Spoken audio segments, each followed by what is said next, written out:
Malakas lang ang loob ng mga bashers na yan dahil hindi sila ang nahihirapan. Si Maine Mendoza at Alden Richards ang nahihirapan dito at sila ay naninira lamang para sa kanilang mga iniidolo.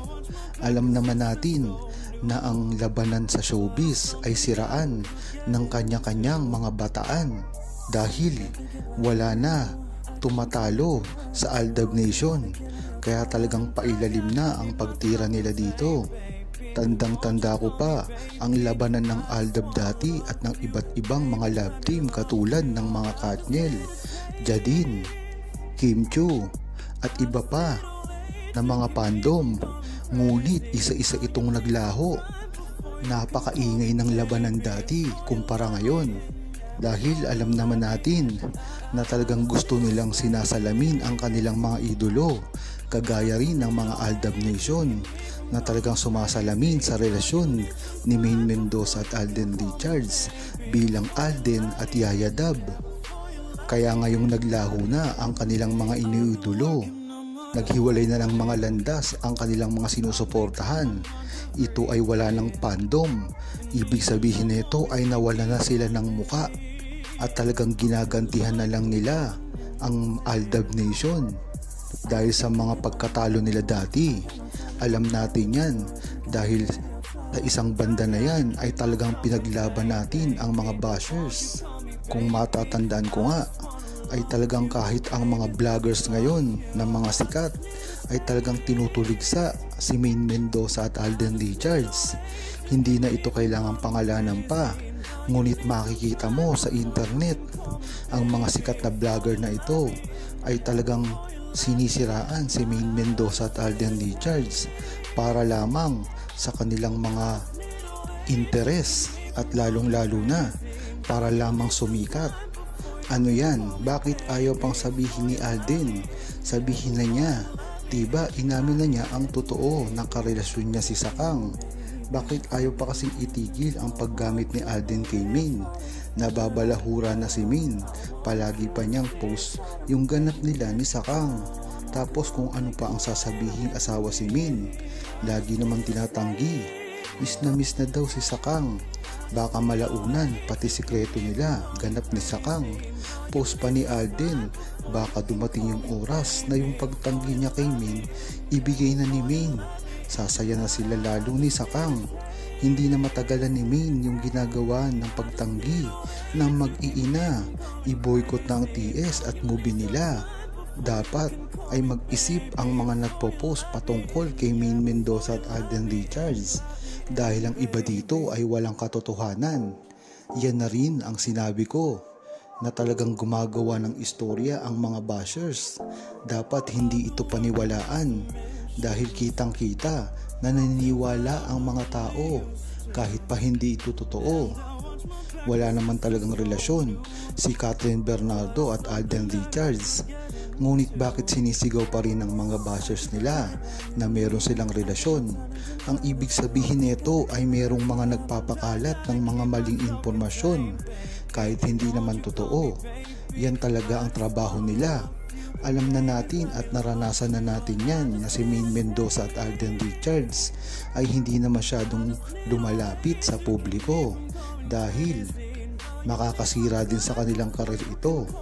Ang maganda lang dito ay alam natin ang tunay na relasyon nila kahit hindi pa nila sabihin ito dahil na rin sa mga resibo at nakikita natin sa publiko. Ang katayuan ngayon ni Alden Richards patungkol sa tunay niyang relasyon kay Maine Mendoza. Dahil sa dami namang pambabatikos kay Maine Mendoza at Alden Richards na hindi naman nila alam, hindi nila nakikita, ay tila okay na sila dito. Mas makakabuti na hindi nila pansinin ang mga bashers at mga balita na tumutuligisa lamang sa kanila nang wala naman talagang dahilan.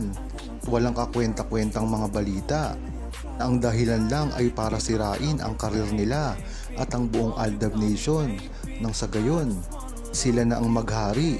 Mawala na ang kinang ni Maine Mendoza at Alden Richards at ganun din ang buong Aldab Nation. Talaga namang nandyan sa kanila sa simula pa lamang. Hindi matatalo ng kahit anumang fandom. Yan naman talaga ang tunay na hangarin ng mga bumabatikos kay Maine Mendoza at Alden Richards para masira lamang sila at ang kanilang relasyon. Ang higit sa lahat, ang kinang nila dahil hanggang ngayon, pinapatunayan pa rin ng ADN. Kung gusto nilang pasikatin si Maine Mendoza at Alden Richards ay naririyan lamang sila sa likod nito. Hindi naman magba-blockbuster kanilang mga movie at ang matataas na ratings ng kanilang mga teleserye kung hindi sa suporta ng buong Aldab Nation.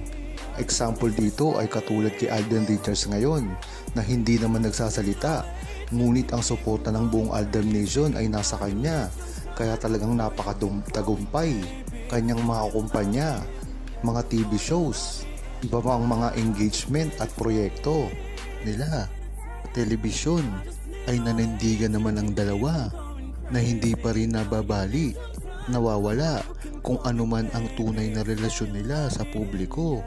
Bagamat hindi kasi nila ito pinapakita sa harap ng kamera, ngunit napakaraming resibo ang lumalabas na tuloy-tuloy pa rin at hindi na mababali ang kanilang relasyon noon pa man.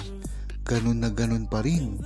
Sang-ayon naman ang buong Aldab Nation sa pangyayaring ito dahil sa halip na pangbabatikos, pangbabash at paninira ang gagawin sa kanila, kung sakali mang makita sila ngayon ay mas makakabuti na tumahimik na lang muna sila dahil aanhin nga naman pakita ang kanilang tunay na relasyon sa harap ng kamera kung sila lamang ay babatikusin at sisirain.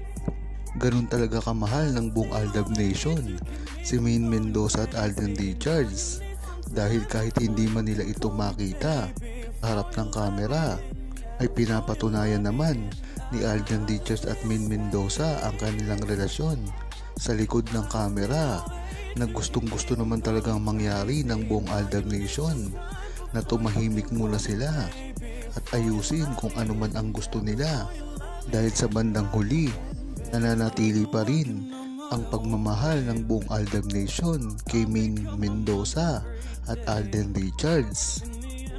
Buhay nga naman kung kailan di ka na busy sa work at nagpapasalamat ka dahil loaded sa work si Mister para diretso tulog na lang pagdating sa bahay. Kaso hindi ganun ang nangyayari, mas lalong pagod ang misis sa buhay. Mag-asawa, pwede naman siguro once a week muna pag busy si Mister. Ayaw paawa talaga. Yan nga ang naging buhay ngayon ni Alden Richards na kahit busy sa trabaho hindi pa rin pinapansin ang mga nambabash sa kanila at ang mga kumakalat na balita sa internet. Ganyan naman talaga lagi si Alden Richards simula dati pa lamang. Kaya kung si Maine Mendoza at Alden Richards ay nagagawa lamang deadmahin ang mga balita at mga paninira sa kanila, lalo na ang Aldab Nation, hindi papansinin ito ng Aldab Nation at talagang nagtitiwala lang para kay Maine Mendoza at Alden Richards dahil yun naman talaga ang goal ng ADN sa simula pa lamang. Pakalatin ang mga magagandang nagagawa ni Alden Richards at Maine Mendoza, pati ang mga achievements nila. Talaga namang nakarecord na ito sa history. Kaya kung may ibang magtatanong kung ano ba ang nagawa at naitulong ng Aldab at ni Maine Mendoza at Alden Richards, ay ito ay manggagaling lamang sa true-blooded ADN na alam na ang totoong history ng mga natulungan ng Aldab. Huwag kalimutang mag-subscribe, comment at i-like ang video na ito. Thanks for watching!